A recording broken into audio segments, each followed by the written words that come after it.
kaya ko pong gampanan yan. Alam ko po at may plano po ako para sa atin na masigurado po na yung ready access to healthcare, in all aspects of the term healthcare, kaya-kaya ko pong i-provide yan.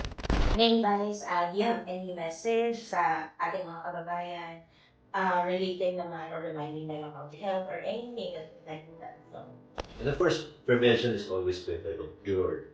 Pero yun nga, kung talagang dumating sa pagkakataon magkakasakit tayo, yun po yung isa sa mga ina-advocate ko na magkaroon tayo ng libre servisyo medical, aspects of the term medical sa ating mga kababayan. It can be done.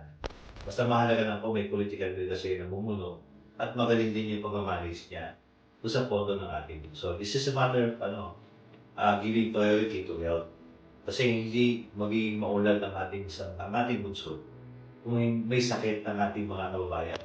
Di ba, health is wealth nga, sinabi ni Veterina. At paano magkakaroon ng wealth ang tao kung may sakit ang mga mamamayan mo? At paano sila makakakontribute sa mas magandang pag-unlad at yung okay na economic activity kung mismo mga kababayan natin ang mga may sakit. At kaya ko pong ituloy sa inyo yan.